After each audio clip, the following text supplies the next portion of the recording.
할렐루야. 네, 반갑습니다. 서로 우리 인사 나눌까요? 잘 나오셨습니다. 잘 나오셨습니다. 네. 요즘 날씨 좀 많이 덥죠? 그래도 이렇게 교회에 에어컨이 있어서 이렇게 시원하게 예배 드릴 수 있는 것에 대해서 또 감사한 생각이 있습니다. 제가 예전 수련회에 갔는데요. 그 청년부들하고 이제 같이 수련회 갔는데 거기 여름에 갔잖아요. 여름에 수련회 갔는데 에어컨이 고장이 난 거예요. 그리고 엄청 고생스럽게 수련회를 했던 기억이 있습니다. 굉장히 힘들었었죠. 그래서 이렇게 에어컨 나오면서 좋은 이렇게 환경에서 예배드리는 것도 참 감사한 일이라고 생각을 합니다. 우리 같이 찬양 드리도록 하겠는데요. 나주님의 기쁨 되기를 원합니다. 같이 찬양 드리겠습니다.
너 근심 걱정 와도라는 찬양 우리 또 배워보면서 또 아시는 분들과 함께 기쁨으로 찬양 드리는데, 너 근심 걱정 와도 어려움 당해도 걱정 말아라 주 너를 지키리, 이런 가사의 찬양입니다.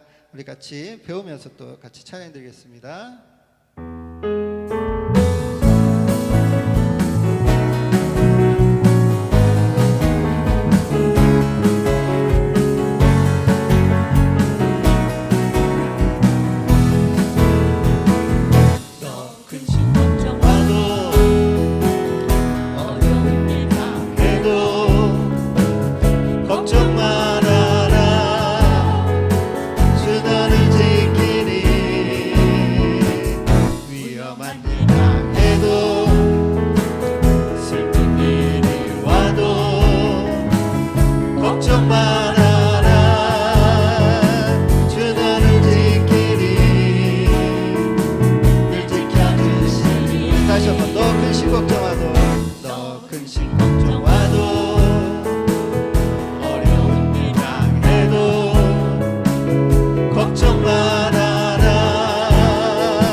하나님께서 너 근심 걱정 말아라 이렇게 말씀하시는 것이죠. 우리 하나님을 만나면 끝난 것이다. 우리 같이 찬양 드리겠습니다.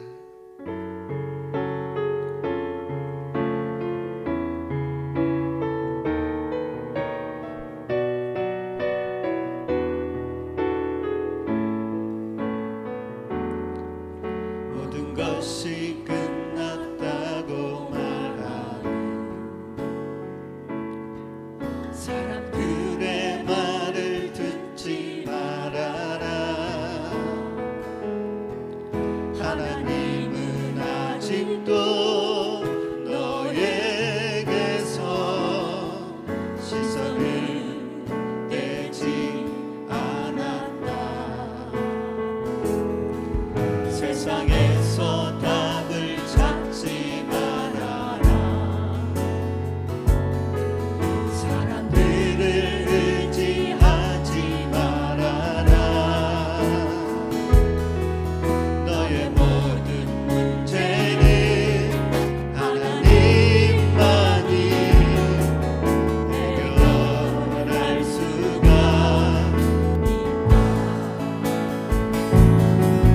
기도를 쉬지 마라. 찬양을 멈추지 마라. 하나님이 너를 주목하고 있다. 예배에 집중하라. 말씀을 붙잡아라. 하나님을 만나면 끝난 것이다. 가는 길 멈추지 마라. 뒤를 돌아보지 마라. 하나님이 너를 주목하고 있다. 의심을 하지 마라. 절대 포기하지 마라. 하나님을 만나면 끝난 것이다. 예수의 이름은 세상의 소망이요. 예수의 이름은 천국의 기쁨일세. 예수의 이름은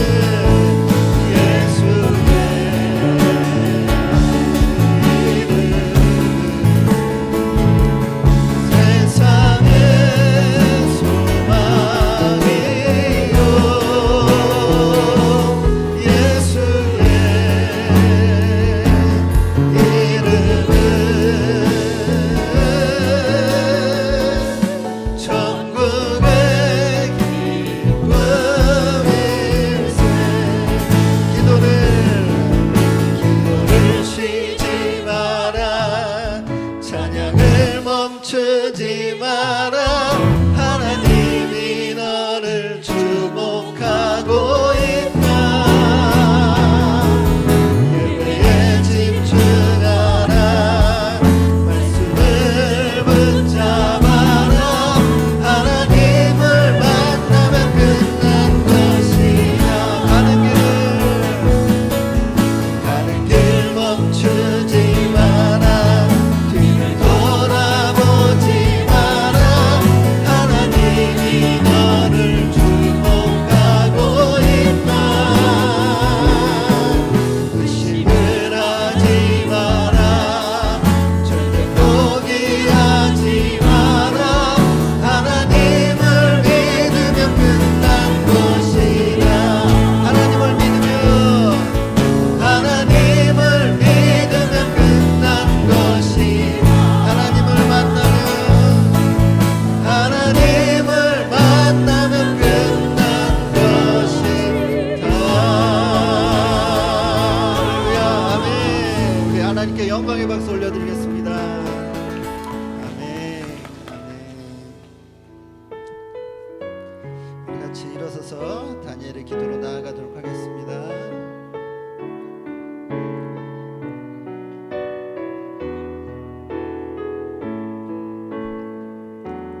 주의 보좌로 나갑니다. 주의 얼굴을 바라봅니다. 두 손을 들고 경비함으로 하나 되어 주께 나아갑니다. 주의 은혜에 목마릅니다. 주의 음성을 사모합니다. 두려워 말라, 두려워 말라. 평안하라, 평안하라. 강건하라, 강건하라. 하늘의 문을 열어주소서. 주의 긍휼 베푸시옵소서. 우리의 문을 열어 주의 보좌와 그 영광을 보게 하소서. 주 얼굴 비춰주소서. 위로의 손으로 만져주소서. 우리로 주님을 간증한 주인공 되어 주를 사랑케 하소서. 하늘의 문을 열어주소서. 주의 긍휼 베푸시옵소서. 우리의 문을 열어 주의 보좌와 그 영광을 보게 하소서. 주 얼굴 비춰주소서. 위로의 손으로 만져주소서. 우리로 주님을 간증한 주인공 되어 주를 사랑케 하소서.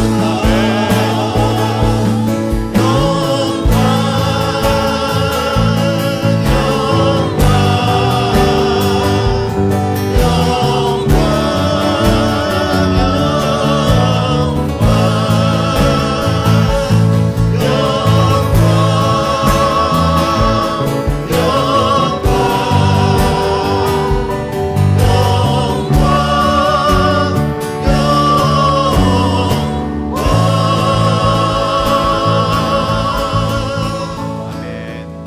함께 자리에 앉으시겠습니다.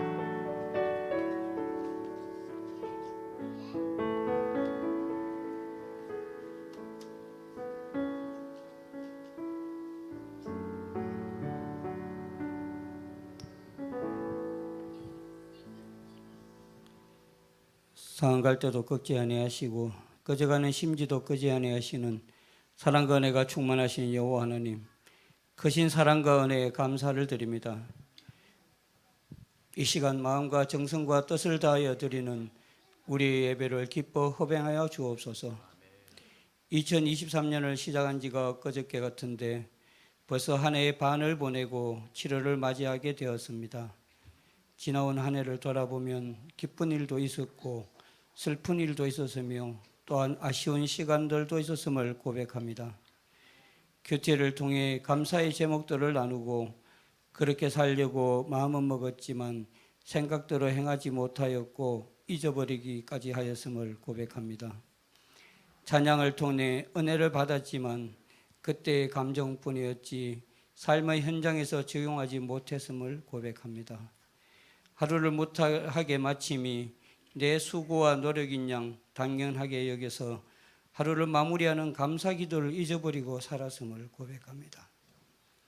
사랑의 하나님, 이곳에 머리 숙인 주의 거룩한 성도들이 그냥 고백으로만 끝나지 아니하고 깨닫는 지혜의 영이 있게 하시고 삶에서 적용하는 용기가 있게 하시며 날마다 주 안에서 성장하는 시냇가에 심은 나무가 되어 형통한 삶을 누리는 귀하고 복된 주의 백성 되게 허락하여 주옵소서.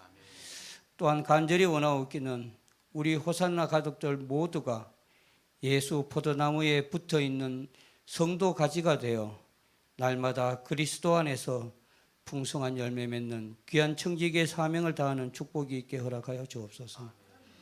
주님께서 사랑하시는 호산나 교회 공동체를 위해 기도합니다. 날마다 주의 은혜로 발전하게 하심에 감사를 드립니다. 비록 많은 숫자가 늘지는 않았지만 그 가운데서도 찬양팀의 실력이 날로 발전하게 하심에 감사를 드립니다. 또한 청년부가 하나가 되어 여러 축하할 일들이 많이 생기게 하심에 감사를 드립니다. 그리고 아동부가 날마다 성장케 하심에 또한 감사도 감사를 드립니다. 우리 모두가 주 안에서 하나가 되어 부족한 것들을 서로 채워주고 아픈 부분들을 서로 위로케 하시고 세상 사람들과 타 교회의 섬김의 본이 되는 축복받는 교회, 주님 다시 오시는 그날 칭찬만 받는 성령 충만한 교회 공동체 되게 허락하여 주옵소서.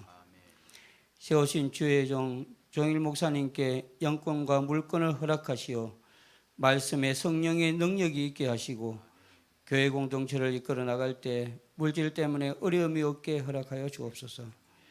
병들고 지친 형제들을 주님의 따뜻한 손길로 만져주시어 병마에서 승리할 수 있게 하옵소서. 지치고 힘든 형제에겐 주님의 크신 긍휼로 위로와 평강이 넘치게 하옵소서. 함께 동행하시는 김순주 사모님과 유영일, 한상원 두 전도사님과 김원혜 사모님을 기억하시어 그들의 수고와 헌신이 하늘나라의 큰 상급이 되게 축복하여 주옵소서. 보이지 않는 곳에서 곳곳에서 차량 봉사로, 청소로, 애참 봉사로 그리고 기도로 섬기는 주의 귀한 성도들에게도 동일한 은혜로 축복하여 주옵소서. 이제 단위에 세우신 주의 사자를 통해 말씀을 들을 때 전하는 자에겐 성령의 은사가 임하게 하시고 듣는 우리들에겐 눈이 뜨이고 귀가 열리는 성령의 역사가 임하게 허락하시어 전하는 자나 듣는 자 모두가 성령 충만한 참 그리스도인이 되게 허락하여 주옵소서.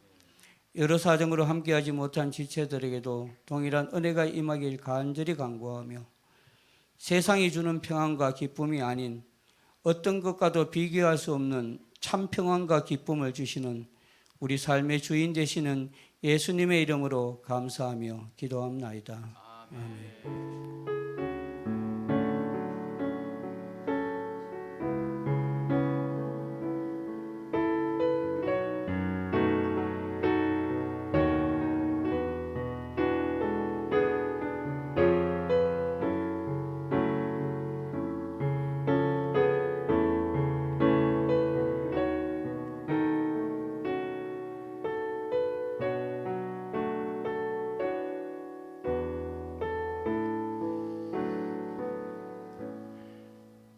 다 함께 우리 교동문 79번입니다. 교동문 79번 교독하도록 하겠습니다. 나는 포도나무요 너희는 가지라. 그가 내 안에 내가 그 안에 거하면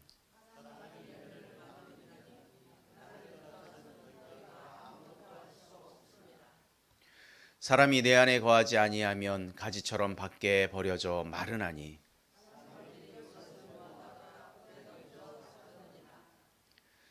너희가 내 안에 거하고 내 말이 너희 안에 거하면 무엇이든지 원하는 대로 구하라. 너희가 열매를 많이 맺으면 내 아버지께서 영광을 받으실 것이요 아버지께서 나를 사랑하신 것 같이 나도 너희를 사랑하였으니 내가 아버지의 계명을 지켜 그의 사랑 안에 거하는 것 같이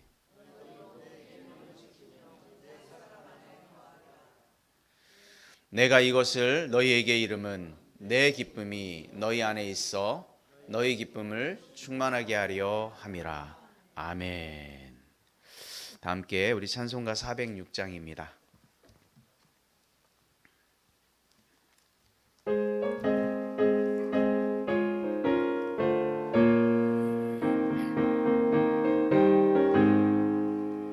고난 내 영혼 편히 쉴 곳과 풍랑이 일어도 안전한 포구 폭풍까지도 다스리시는 주의 영원한 팔을 지혜 주의 영원한 신발 함께 하사 항상 나를 붙드시니 어느 곳에 가든지 요동하지 않음은 주의 팔을 의지함이라.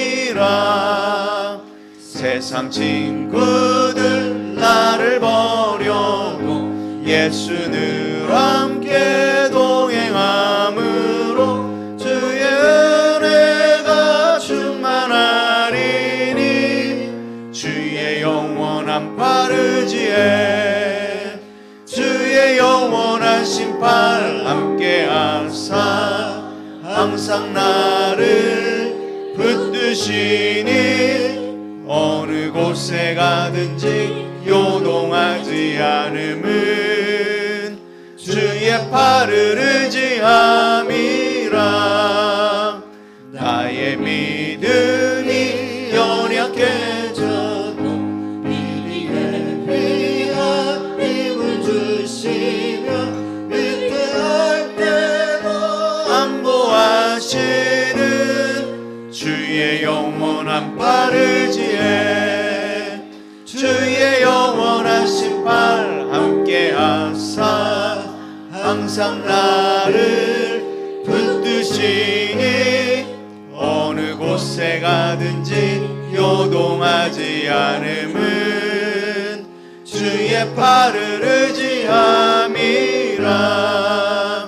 능치 못한 것 주께 없으니 나의 일생을 주께 맡기면 나의 모든 짐 대신 지시는 주의 영원한 팔을 의지해 주의 영원한 신발 함께 하사 항상 나를 붙드시니 어느 곳에 가든지 요동하지 않음은 주의 팔을 의지함이라. 아멘. 우리 호산나 교회를 찾아주신 분들을 축복하고 환영합니다. 우리 샬롬 이렇게 인사할까요? 샬롬. 주님의 은혜가 임하기를 소망합니다. 아멘. 우리 가운데 늘 평안이 있기를 바랍니다. 주님께서 주시는 그 평안으로 우리 가운데 늘 기쁨과 감사가 넘쳤으면 좋겠습니다. 아름다운 생각이 우리 아름다운 말을 만들고 그 아름다운 말이 또 믿음의 행동을 만들어서 여러분들을 행복하게 합니다. 여러분 아름다운 말, 아름다운 생각으로 여러분의 삶이 행복해지길 주의 이름으로 축복합니다. 삶에서 우리 전도하시길 바랍니다. 전도용 물티슈 아직도 많이 남아 있습니다. 여러분 꼭 활용하셔서 주변의 이웃들에게 전도의 사명을 감당했으면 좋겠습니다. 예배 후에 축복의 시간이 있습니다. 생일 생신 맞으신 분들 그리고 주일학교 어린 친구들 우리 축복하는 시간 갖도록 하겠습니다. 주일학교 여름 성경학교가 7월 29일부터 30일 이틀간 있습니다. 하루는 다른 곳에 가서 어린이 선교협회인가요? 전도협회, 네, 어린이 전도협회에서 주관하는 그곳에 우리 친구들 다녀올 예정입니다. 그리고 다음 주일날은 이제 교회에서 또 이어서 양일간 이렇게 하게 될 텐데요. 많은 기도와 관심 여러분들 후원도 부탁드립니다. 주일 온라인 예배는 유튜브에서 드릴 수 있습니다. 우리가 예배에 성공하는 우리 모두가 되길 주의 이름으로 축원합니다. 자, 이 시간에는 우리 김수현 자매 나와서 하나님 말씀 봉독하도록 하겠습니다.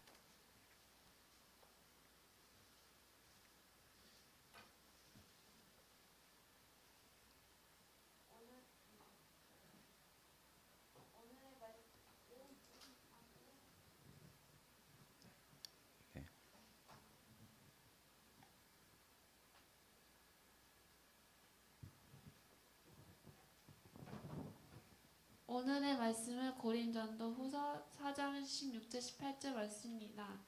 신약성경 290쪽입니다.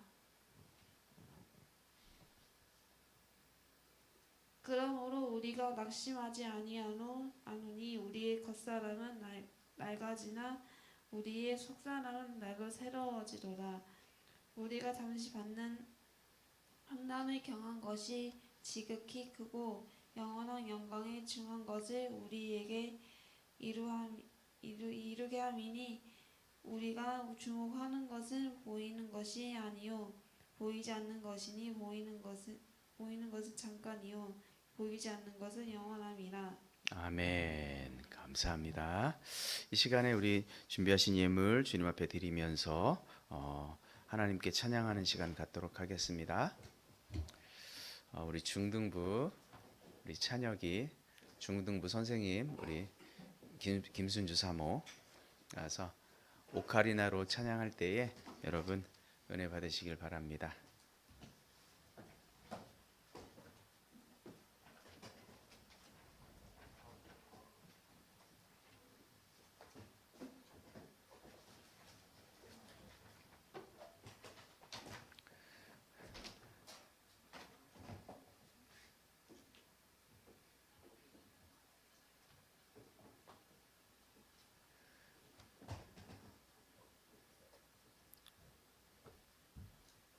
찬혁이가 그동안 오카리나를 열심히 배워서 중등부 또 성경 공부도 하고 하면서 참 많은 시간이 있었던 것 같아요.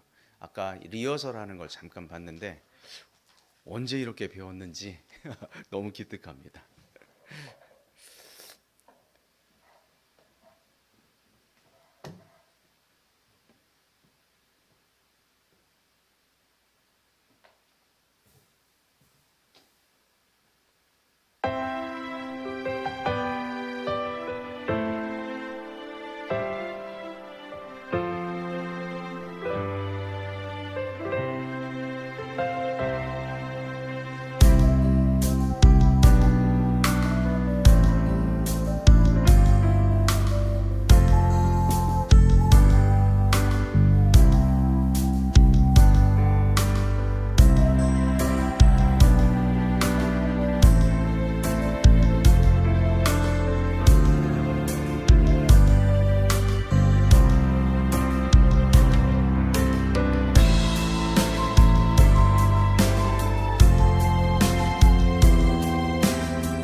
감사합니다.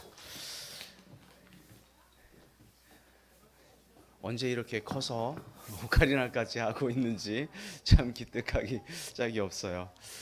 볼 때마다 참 흐뭇합니다. 이번에는 우리 주일학교 친구들 나와서 하나님께 찬양하도록 할 텐데요. 우리 교회에는 각 부서들이 있습니다. 그래서 주일학교도 있고 중고등부 청년부도 있습니다. 그래서 각 부서들을 위해서 여러분 함께 기도해 주시고 부흥하고 또 발전하고 주 안에서 잘 자라갈 수 있도록 계속해서 기도해 주시길 부탁드립니다. 자, 이제 주일학교 찬양하도록 하겠습니다.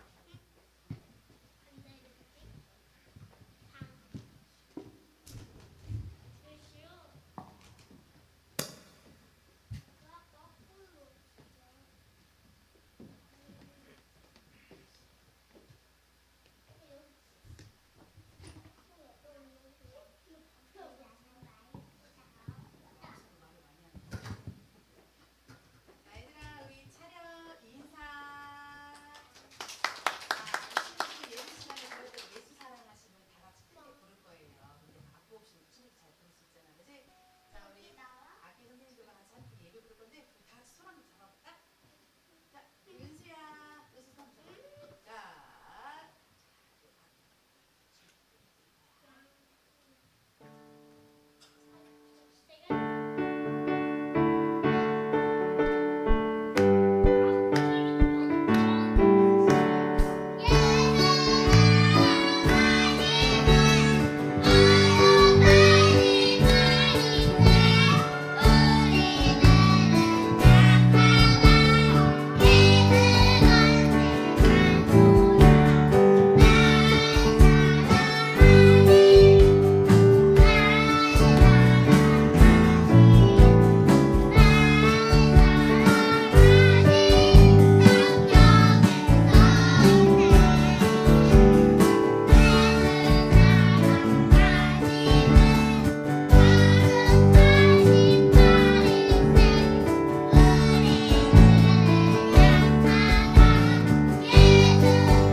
네, 다시 한번 우리 박수 보내드리겠습니다. 감사합니다.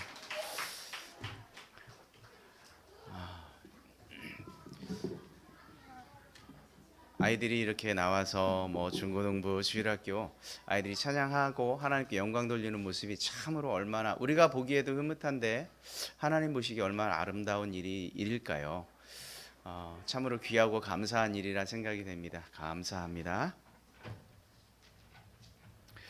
이 시간에는 함께 드려진 예물을 위해서 기도하도록 하겠습니다. 하나님 아버지 감사합니다. 이 아침에 우리가 주님 앞에 나와왔습니다. 구원받은 하나님의 자녀로 우리가 거듭난 사람으로 주님 앞에 나와 하나님의 그 크신 은혜에 감사하여 하나님 앞에 귀한 예물을 드립니다. 하나님, 이 예물이 쓰이는 곳곳마다 오직 하나님의 영광이 나타나게 하여 주옵소서. 아버지 하나님, 예물을 드리는 그 모든 손길들을 그 마음을 주님께서 기뻐 받아주시고 물질로 인하여서 어려움 당하지 않도록 하나님께서 불꽃 같은 눈동자로 지켜 주옵소서.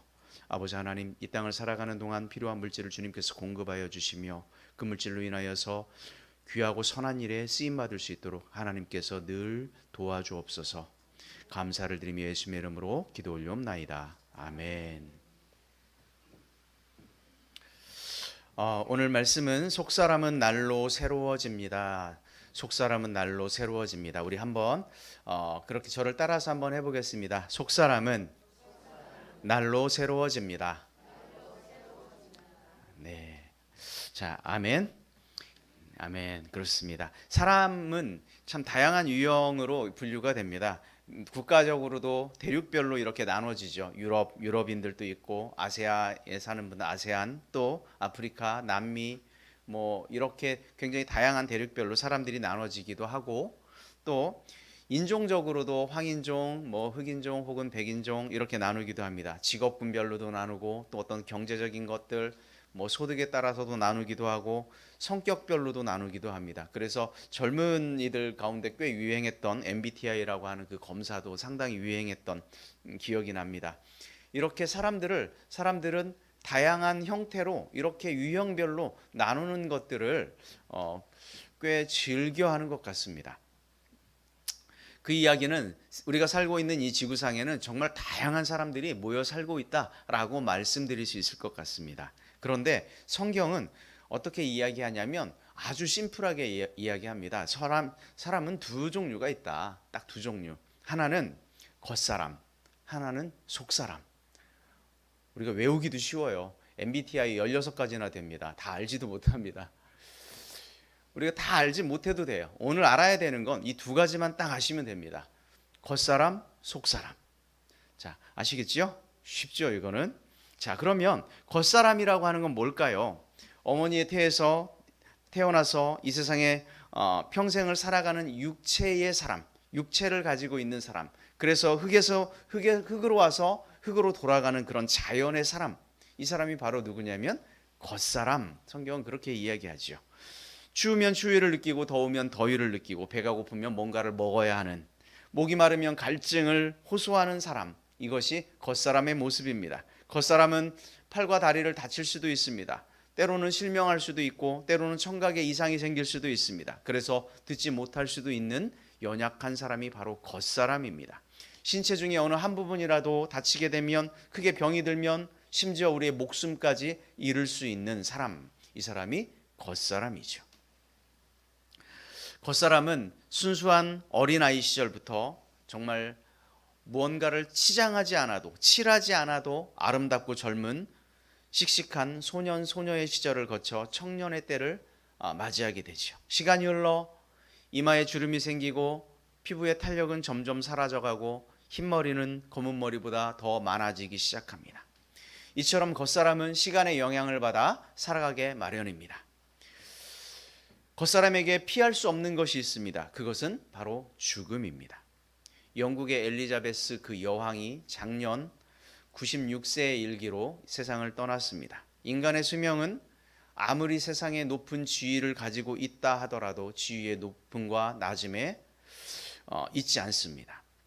사람의 칼과 창, 힘, 권력, 이것으로 사람의 목숨을 연장할 수도 없습니다. 만약 그렇게 할 수 있었다면 진시황이나 알렉산더, 징기스칸, 히틀러는 지금도 살아 있어야 할 텐데 그들 모두 이 세상을 떠났습니다. 사람의 외모나 아름다움으로 자신의 수명을 연장할 수 없습니다. 만일 그렇다면 양귀비나 클레오파트로, 마릴린 먼로 같은 사람들은 지금까지 생존해야 할 텐데 그들 또한 모두 이 세상을 떠났습니다. 사람의 재물의 힘으로 자신의 겉사람의 건강이나 목숨을 보존할 수 없습니다. 그렇다면 만약 그렇게 할 수 있다면 세계적인 기업가들은, 그 재벌들은 영원히 살아야 마땅합니다. 그러나 최근에 우리가 보았던 것처럼 잠수함에서도 세계적인 그 재벌들이 모두 죽고 말았습니다. 끔찍한 사고였지요. 어떤 것들도 사람의 생명을 보존할 수 없습니다. 오늘 본문의 사도 바울은 이런 이야기를 합니다. 우리의 겉사람은 낡아지나. 이 낡아진다라고 하는 이 말이 딱 정확한 표현 같습니다. 이 대명제 앞에 세상에 어느 누구도 예외가 없습니다. 여러분들 또한 그렇습니다. 본인이 젊다고 생각하시는 분들, 우리 청년들, 학생들 또한 마찬가지입니다. 지금은 내가 젊지만 우리의 겉사람은 어떻게 된다? 낡아진다. 우리가 이 사실을 알아야 하죠. 오늘 본문 바울은 흘러가는 세월 앞에서 그 또한 늙어갔고 그의 육체의 힘이 점점 약해져 갔습니다. 많은 사람들은 겉사람이 낡아지고 점점 약해져 갈 때 낙심이 되지요. 점점 낙심이 되고 내 마음이 점점 약해지게 마련입니다. 그런데 바울은 그때 이렇게 이야기합니다. 우리가 낙심하지 아니하노니.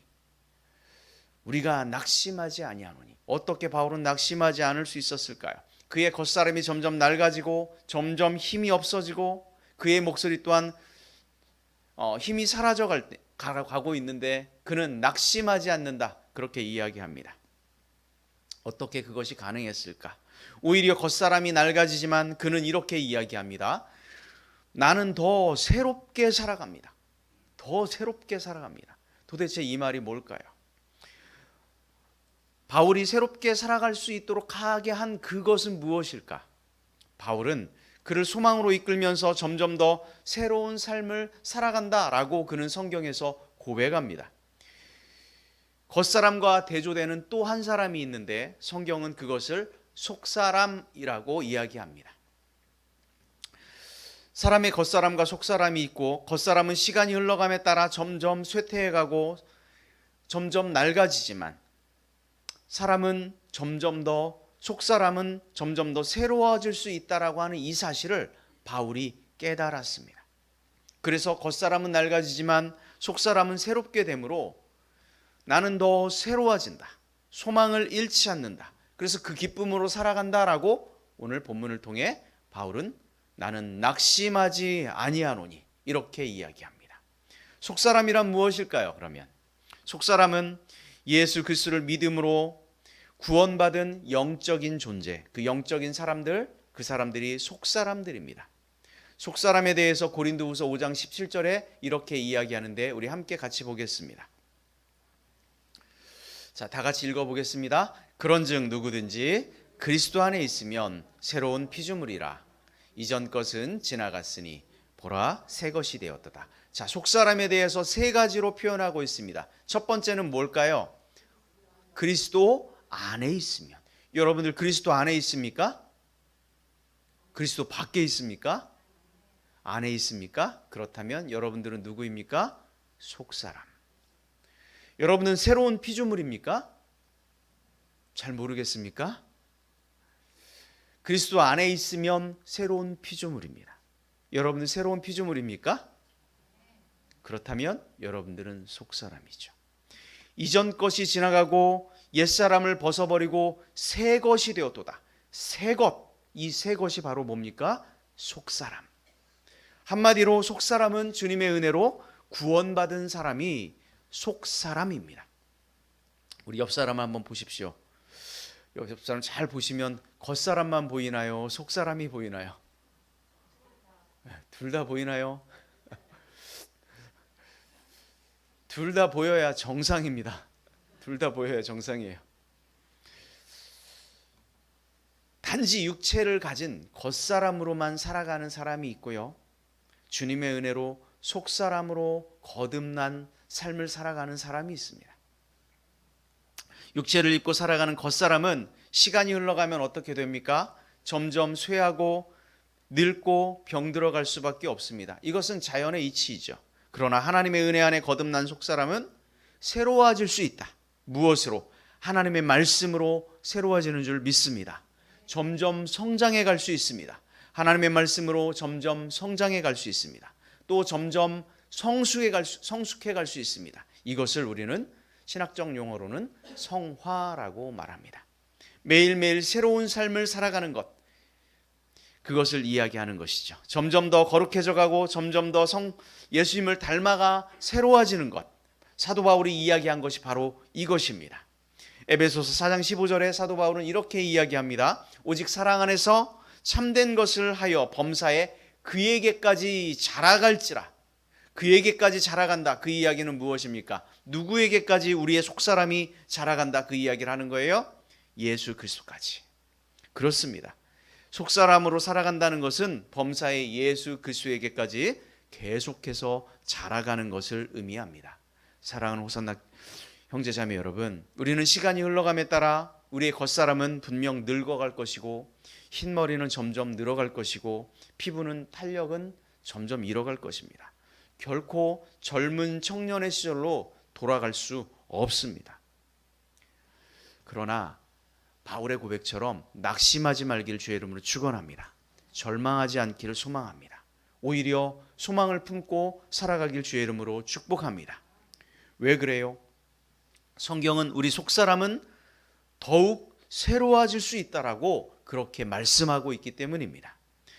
비록 흰머리는 늘어가도 우리의 믿음의 단계는 더욱 새로워질 수 있음을 여러분 믿으시길 축복합니다.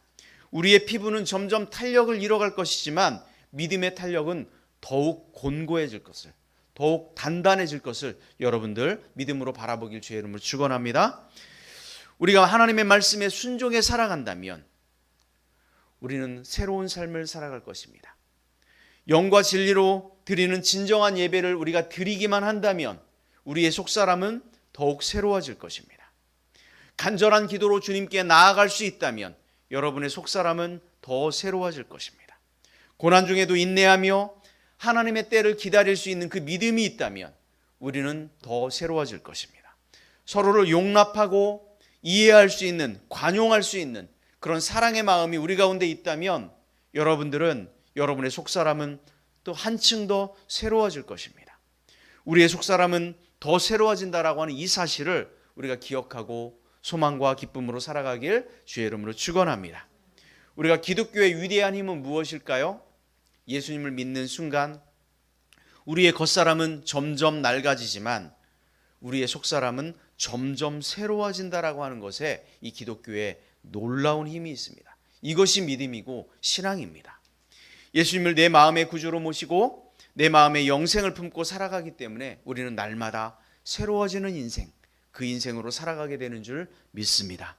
사랑하는 호산나 형제자매 여러분, 우리의 겉사람은 비록 낡아지지만 우리의 속사람은 어제보다 오늘이 낫고 오늘보다 내일이 더 나은 그런 변화된 삶, 새로워진 삶을 경험하며 살아가길 주의 이름으로 축원합니다. 자, 바울이 깨달았던 이 속사람의 비밀, 겉사람과 속사람이 어떤 차이가 있는지 바울이 구체적으로 깨달았던 그 두 가지를 오늘 살펴보려고 합니다. 첫 번째 이것입니다. 우리 함께 보겠습니다. 시작. 잠시와 영원입니다. 잠시와 영원. 잠시와 영원의 차이를 사도 바울은 분명하게 깨달았습니다. 그래서 그는 늘 새로워지는 그 삶을 살아가는 그 차이를 잠시와 영원에서 찾았습니다. 오늘 고린도후서 4장 17절 말씀, 오늘 본문 말씀인데 우리 함께 읽어보도록 하겠습니다. 우리가 잠시 받는 환난에 경한 것이 지극히 크고 영원한 영광에 중한 것을 우리에게 이루게 함이니. 자, 여기에 보면 두 단어를 대조하고 있습니다. 첫 번째는 무엇입니까? 잠시. 두 번째는 영원입니다. 잠시 받는 환난, 지극히 크고 영원한 영광, 이것이 대조되고 있습니다. 잠시 받는 환난에 대해서는 무엇이라고 설명했냐? 경한 것이다. 경한 것. 경한 것이라고 하는 말은 가벼운 것, 그저 이렇게 가십거리 정도다 라고 이야기하는 거예요. 잠시 받는 환난이. 예를 들어 우리가 친구들과 아니면 좋아하는 사람들과 음식을 먹어요. 그러면 어때요? 그 시간이 즐겁죠. 그 시간을 보내는 것은 잠시의 즐거움입니다. 그러나 그 즐거움은 그 시간이 지나고 나면 사라지거나 희미해져 갑니다. 잠시의 즐거움은 어떻게 보면 일시적인 것이고 단기간 느끼는 그런 즐거움입니다. 그러나 지극히 크고 영원한 영광은 뭐라고 설명했냐? 중한 것이다. 중한 것. 중한 것은 무엇입니까? 지속적으로 계속해서 되는 기쁨, 영원한 만족, 이것이 바로 중한 것입니다. 중한 것은 시간이 흐른다 해도 변하지 않는 것입니다. 계속해서 유지되는 영원한 것, 마치 천국의 기쁨 같은 것이 중한 것입니다. 그런데 이 즐거움, 이것은 잠시와 영원은 즐거움의 영역에만 해당되는 것이 아닙니다. 고통과 환난의 영역 속에서도 동일하게 작용합니다. 바울은 즐거움과 만족의 영역에서 잠시와 영원의 차이를 분명히 알았지만 고난과 고통의 영역 속에서도 그 차이를 분명하게 깨달았습니다. 바울은 이방인들에게 복음을 전하는 이방인의 사도로 세간에 알려지기 시작했죠. 그래서 그에게 맡겨진 사명들을 감당하기 위해서 유럽을 건너 정말 6,000km가 넘는 수많은 곳에 가서 복음을 전하는 그 사명을 감당하게 됩니다. 그 복음을 전하는 일에 목숨을 걸었던 일입니다. 그런데 그 과정 속에서 바울이 과연 순탄하기만 했을까요? 복음을 전하는 일이 정말 가슴 벅차고 보람 있는 정말 놀라운 그런 일이었습니다. 그 가운데 기쁨이 있었고 그 가운데 보람이 있었고 그 사명을 감당한다라고 하는 것이 그에게 너무나 뿌듯한 일이었어요. 그런데 그 일 가운데서도 그 가운데 고통이 있었어요. 아픔이 있었죠. 고린도전서 4장 11절부터 13절까지의 말씀을 한번 읽어보면 그가 당했던 고난이 어떤 것이었는지 이렇게 기록합니다. 한번 같이 보겠습니다. 우리가 줄이고 목마르며 헐벗고 매맞으며 정처가 없고 또 수고하여 친히 손으로 일을 하며 모욕을 당한즉 축복하고 박해를 받은즉 참고 비방을 받은즉 권면하니 우리가 지금까지 세상의 더러운 것과 만물의 찌꺼기 같이 되었도다. 이게 바울의 고백이에요. 여러분 이렇게 할 수 있습니까? 만물의 찌꺼기처럼 살아갈 수 있습니까? 사명을 감당하기 위해서 바울이 그렇게 살았어요. 온갖 어려움을 다했죠. 바울은 체포되었고 감옥에 가두어진 경험도 했습니다. 때로는 돌로 맞았고 채찍질을 당하기도 했습니다. 이런 고난과 어려움 속에서도 바울은 그 믿음과의 열정으로 복음을 끝까지 전파했으며 심지어 다른 사람들을 믿음으로 격려하고 그들에게 감옥에 있으면서도 기쁨이 무엇인지를 전파했던 그 사람이 사도 바울이었습니다. 바울이 겪은 고난은 웬만한 그런 우리가 생각하는 정도의 고난이 아니었습니다. 그래서 고린도후서 1장 8절에는 이렇게 이야기했어요. 힘에 겹도록 심한 고난을 당하여 살 소망까지 끊어지고, 이게 바울의 고백이에요. 그렇게 대단한 믿음의 소유자였던 바울이 내가 이 세상 살아서 뭐 하겠냐, 도대체 이 세상에 소망이 있기는 한 거냐? 라고 이렇게 이야기할 정도였어요. 얼마나 극심한 고난이었을까요? 그런데 바울은 주 안에서 그 모든 환난과 핍박과 모욕과 비방을 넉넉히 이기며 살아간 믿음의 승리자가 됩니다. 이것이 어떻게 가능했을까요? 그가 깨달았던 그 비밀은 무엇이었을까? 바로 이거예요. 잠시와 영원입니다. 잠시와 영원. 내가 받는 어떤 기쁨, 이것도 잠시입니다. 내가 받는 이 어려움, 고난과 환난, 이것도 바로 뭐다? 잠시다. 잠시. 영원과 잠시의 이 차이를 정말 사도 바울은 너무도 잘 알았어요. 우리가 이 사실을 안다면 우리가 찬송해야 될 찬송이 있어요. 그게 뭐냐면 450장입니다. 450장 찬송. 여러분 450장 찬송이 뭔지 아십니까? 내 평생 소원 이것뿐. 여러분 이 찬송 아십니까? 우리 한번 같이 불러볼까요? 내 평생 소원 이것뿐 주의 일 하다가 이 세상 이별하는 날 주 앞에 가리라. 바울이요, 불같은 시험 많으나 겁내지 맙시다. 구주의 권능 크시니 이기고 남겠네. 그가 당하는 모든 기쁨, 환난, 어려움, 이것은 잠시이고 하나님께서 내게 베푸실 크고 놀라운 그 영광은 영원한 것이다. 이걸 알았어요. 여러분 우리도 그래야 되지 않을까요?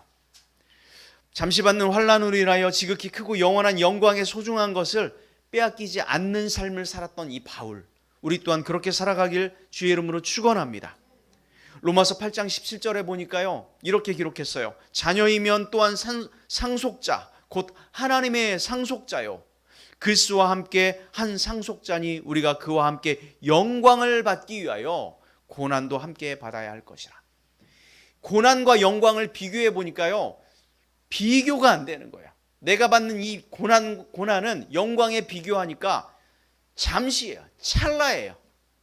바울이 그걸 깨달았죠. 내가 누려야 할 영광은 너무도 끝이 없는 거예요.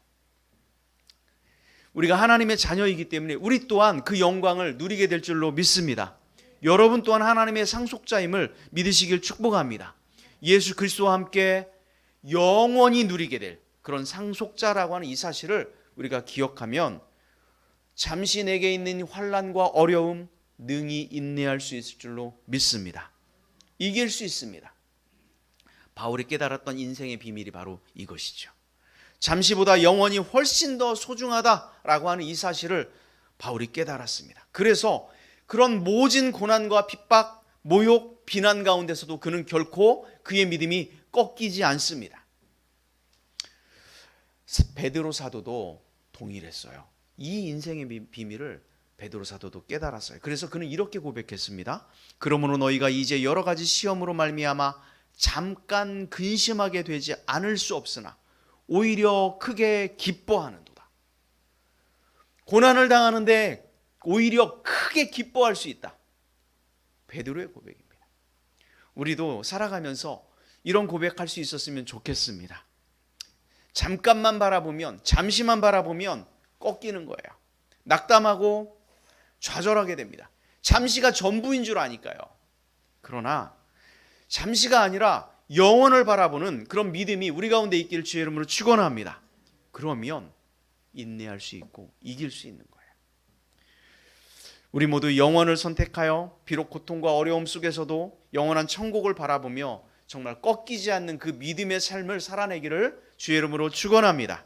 두 번째, 바울이 겉사람이 낡아질지라도 속사람은 늘 새로웠으며 승리의 삶을 살았던 두 번째 그 비결은 무엇이었을까? 둘째, 함께 읽어보도록 하겠습니다. 보이는 것과 보이지 않는 것. 바울이 깨달았던 것은 이것이에요. 보이는 것, 보이지 않는 것. 사진을 한 장 보여줘 보세요. 자, 이게 언제냐면 작년이에요. 작년 10월 26일 날 좀 끔찍한 사건이 벌어졌어요. 경북 봉화입니다. 아연 채굴 광산 사고로 2명의 광부가 매몰된 그런 사건입니다. 그들은 지하 190m에서 작업을 하다가 그곳에 매몰됩니다. 그런데 바로 신고도 되지 않았어요. 무려 14시간이나 지난 후에 119에 신고가 되었답니다. 다행히도 정말 천만다행이죠. 광부들이 갇혔던 곳이 한 20평 정도 되는 상당히 넓은 그런 공간의 갱도였답니다. 보조작업자 박모 씨는 광산에 온 지 이제 딱 4일 차입니다. 4일 만에 이런 사고를 당했으니 얼마나 당황스러웠겠어요. 내가 일하러 돈 벌러 이곳에 들어왔는데 이곳에 갇혀서 죽는구나. 그런 생각이 들지 않았겠습니까? 그렇게 두려워하고 당황하니까 함께 갇혔던 사람이 다행히도 작업반장이었어요. 박정아 씨입니다. 여기서 우리가 살려면 이제 우리가 마음을 단단히 먹어야 한다. 그에게 마음을 다독입니다. 다행히 주변에 비닐이 있었어요. 비닐이 있고 젖은 나무가 있었고 톱이 있었고 산소 용접기가 있었어요. 비닐로 추위를 피하기 위해서 방풍막을 쳤습니다. 젖은 나무에 산소 용접기로 모닥불을 피워서 추위를 버텨내고 있었습니다. 고립될 당시에 물 10리터가 있었습니다. 그리고 커피 믹서 30개가 있었습니다. 여러분들 커피 믹서 30개는 꼭 갖고 다녀야 됩니다. 커피 믹서 30개가 있어요. 그래서 버티는 거예요. 한 모금 타가지고 커피 믹서로 버텨요. 근데 하루가 지나고 이틀이 지나고 3일이 지나고 4일이 지나고 5일이 지나고 6일이 지나고 7일, 8일 아무 소식이 없어요. 구출의 소식이 없어요. 며칠 만에 그들이 먹을 것도 다 바닥났습니다. 지하수에서 떨어지는 그 똑똑똑 떨어지는 그 지하수를 받아 먹으며 버티고 있었어요. 그들이 구출된 거는 11월 4일, 10일이 지난 후에 그들이 구조를 받게 됩니다. 자, 그들이 생존할 수 있었던 결정적인 이유는 뭘까요? 눈에 보이는 커피 믹스 30봉지였을까요? 아닙니다. 아니에요. 그들은 눈에 보이지 않는 그 어떤 것들 때문에 그 열흘을 버텨냈습니다. 그것은 뭐냐면 그들을 구출하고 있다는 발파 소리를 들었어요. 이 소리 때문에 이들이 열흘을 버텨요. 물만 먹어도 버텨요. 그렇지 않아요? 커피 믹스로 버틸 수 있겠어요? 버팁니다. 여러분 30개 들고 열흘 버티라 그러면 아마 죽을 것 같을 거예요. 그런데요, 이들이 소망을 가질 수 있었던 이유는 뭐예요?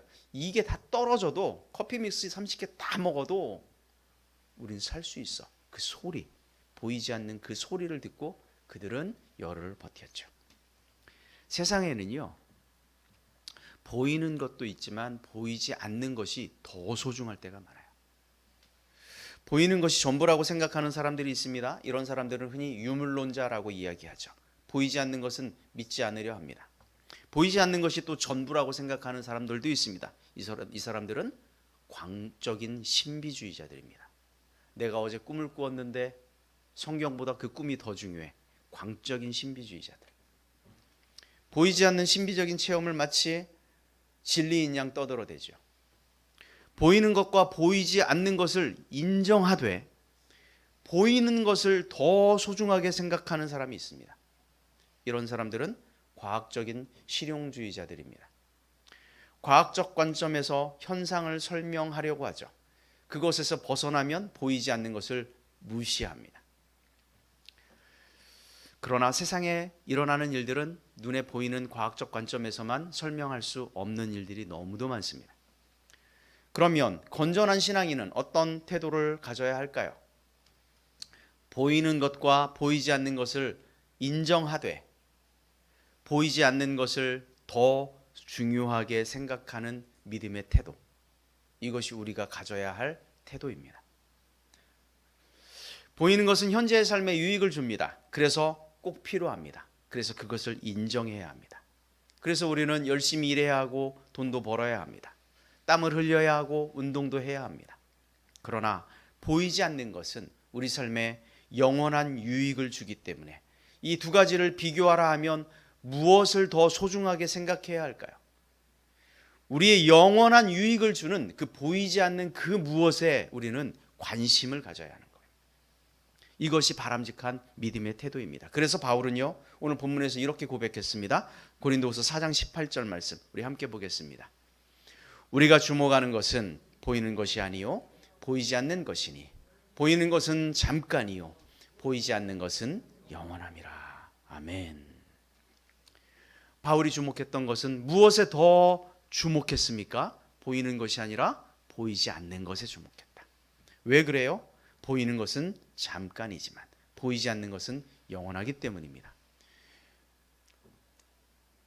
청년들은 정말 꾸미지 않아도 뭐 이렇게 바르지 않아도 참 아름답고 예쁩니다.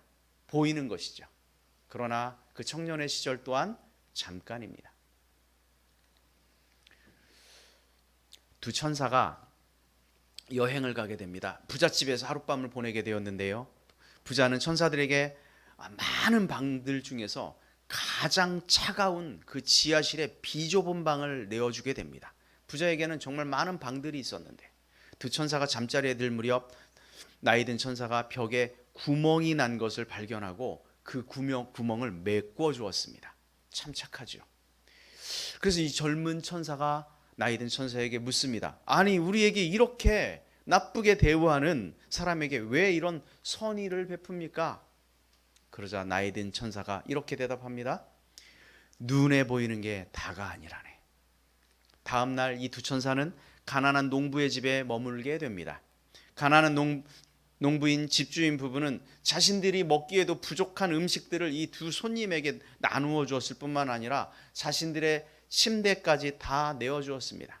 다음 날 아침 농부 내외는 그들이 가장 소중하게 여겼던 암소가 죽은 것을 보고 눈물을 흘리고 있습니다.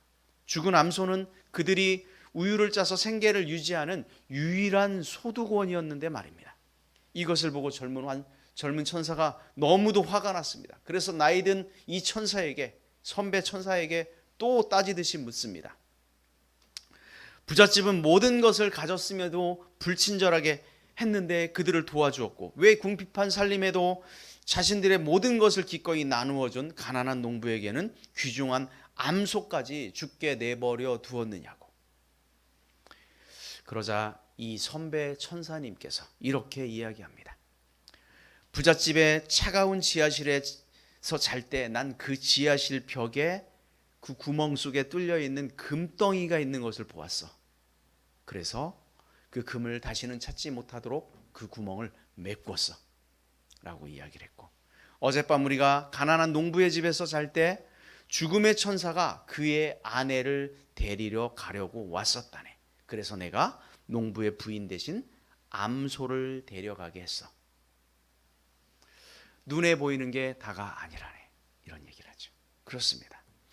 우리는 눈에 보이는 것이 전부라고 믿으며 살아갑니다. 그런데 눈에 보이지 않는 것들이 눈에 보이는 것보다 훨씬 더 많고, 눈에 보이지 않는 것이 눈에 보이는 것보다 훨씬 더 소중한 것들이 많음을 우리는 이 이야기를 통해서 깨달을 수 있습니다. 우리가 쓰는 말 중에 빙산의 일각이라고 하는 말도 잘 알지요.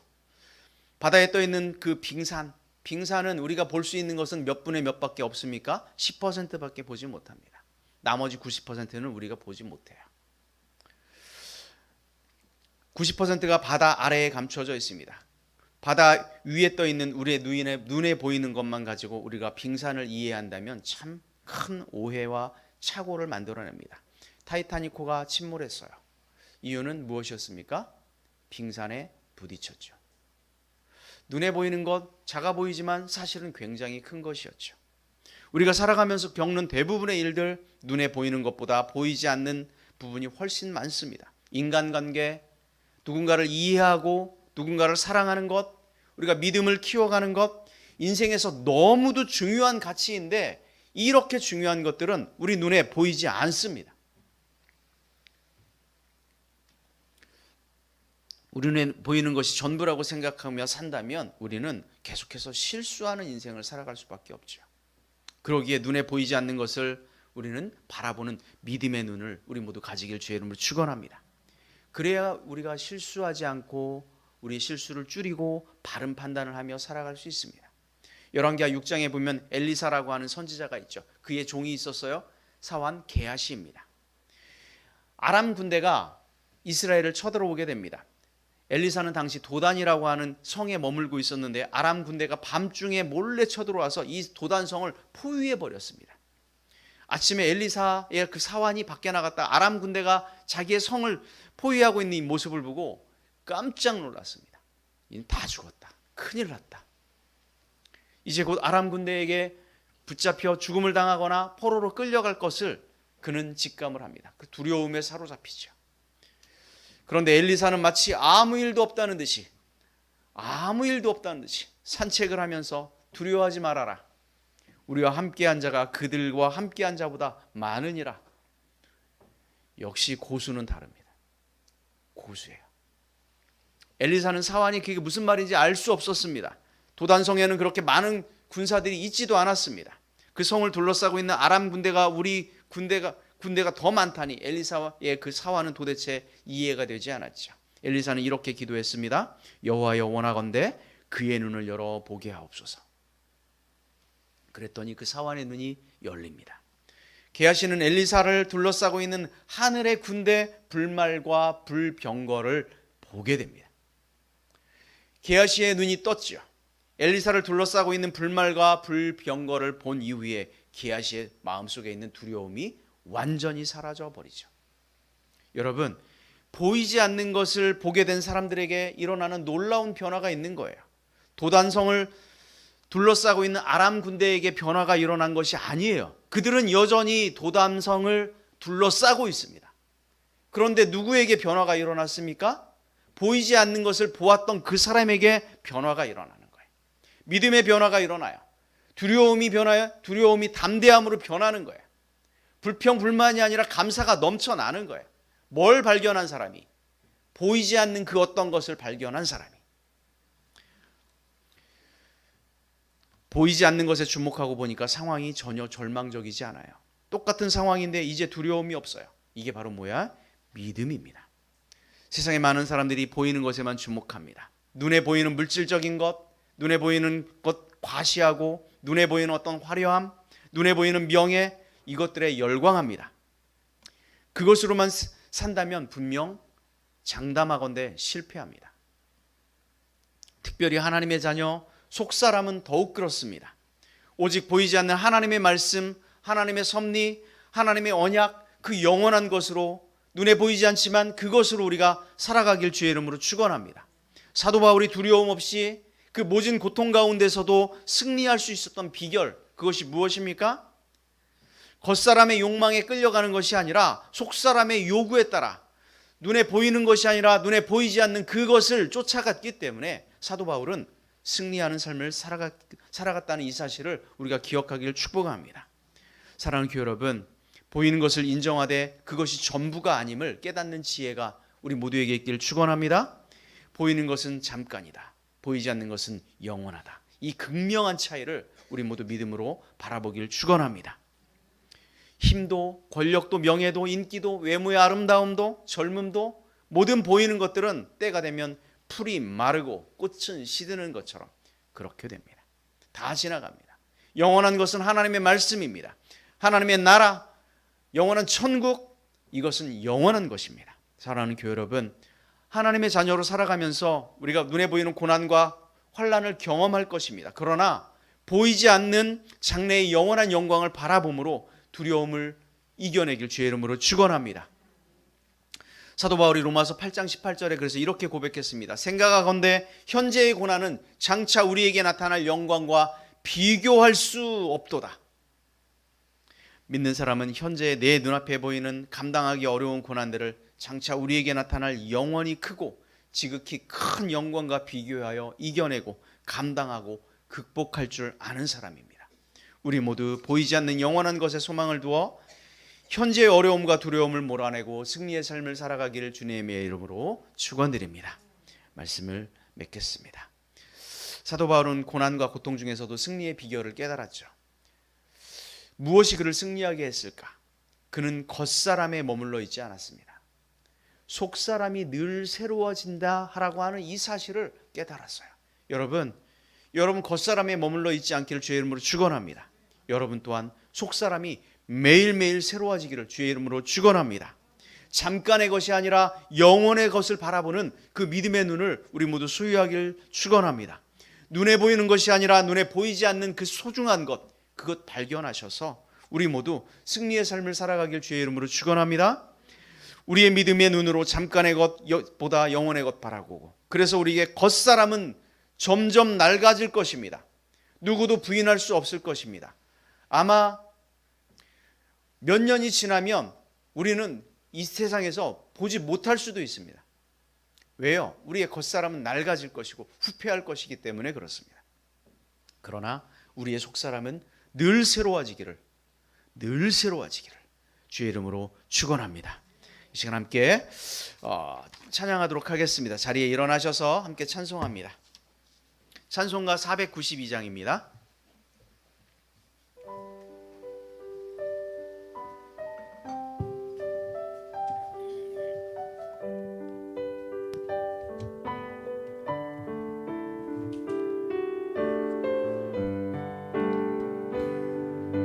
잠시 세상에 내가 살면서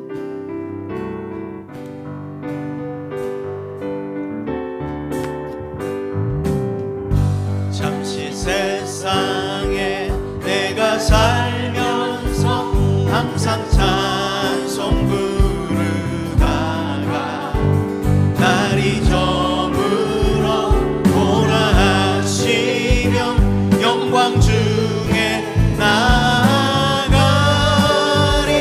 열린 천국문 내가 들어가 세상 짐을 내려놓고 빛난 별유와 바다 쓰고서 주와 함께 길이사. 잠시 세상에 내가 살면서 항상 찬송 부르다가 날이 저물어 오라 하시면 영광 중에 나가리. 열린 천국문 내가 들어가 세상 짐을 내려놓고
곳에 보이는 것에 살아갑니다. 그렇지만 우리가 영원을 사모하며 보이지 않는 그것을 사모할 때에 우리에게 천국문이 열려 있음을 우리가 깨닫고 정말 그 하늘의 소망을 바라보며 우리가 살아갈 수 있게 해달라고, 우리가 그 믿음의 눈이 우리 가운데 있게 해달라고, 정말 겉사람에 치우치는 것이 아니라 우리의 속사람이 늘 새롭게 해달라고 시간 함께 말씀을 생각하며 한 1분간 기도하겠습니다. 함께 기도합니다. 하나님 아버지가 감사합니다.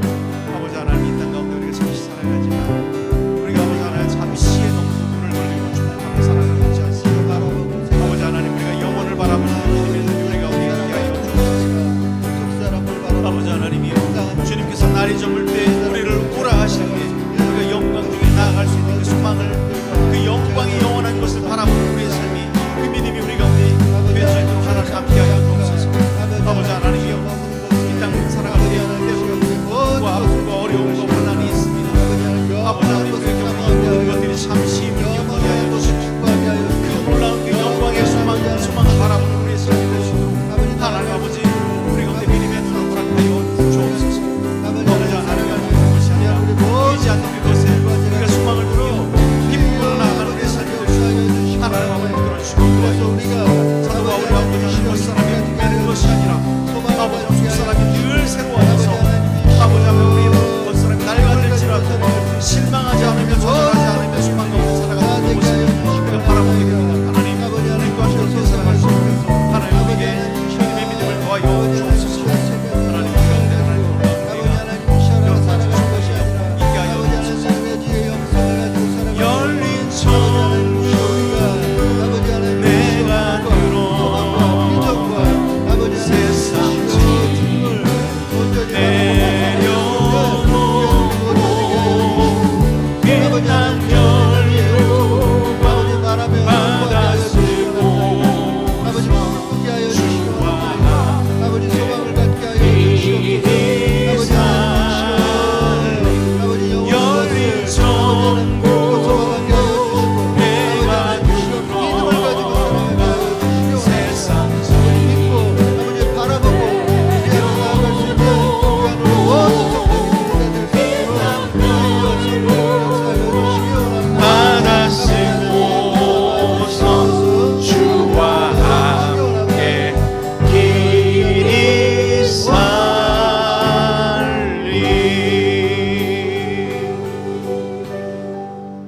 하나님 감사합니다. 우리가 잠시 이 세상에 살다 갑니다. 우리가 겉사람으로 이 땅 가운데 살아갑니다. 그러나 아버지 하나님, 우리가 속사람으로 구원받은 하나님의 자녀로 하나님의 말씀으로 늘 새로워지게 하여 주옵소서. 예배를 통하여 더욱 새로워지게 하여 주옵소서. 찬송을 통하여 기도함으로 우리의 속사람이 더욱 새로워지게 함으로 우리가 승리의 삶을 살아갈 수 있도록 하나님 인도하여 주옵소서. 눈에 보이는 것이 전부가 아님을 깨닫는 그 믿음이, 그 믿음의 용기가 우리 가운데 있게 하여 주셔서 그 믿음으로 살아갈 수 있도록 하나님 인도하여 주옵소서. 우리의 겉사람은 낡아지고 후패하여 가지만 우리의 속사람은 늘 새로워지며 더욱 새로워져서 놀라운 영원한 소망을 바라보는 우리 모두가 되게 하여 주옵소서. 감사를 드리며 예수님의 이름으로 기도 올리옵나이다. 아멘. 이제는 예수 그리스도의 은혜와 하나님 아버지의 놀라우신 사랑하심과 성령님의 교통하시며 내주하시며 동행하심의 역사가 겉사람에 머무는 것이 아니라 겉사람이 낡아질지라도 속사람이 새로워짐을 깨닫는 영원한 것을 바라보길 원하는 당신의 자녀들 머리 위에 이제로부터 영원토록 함께하기를 간절히 축원드리옵나이다. 아멘.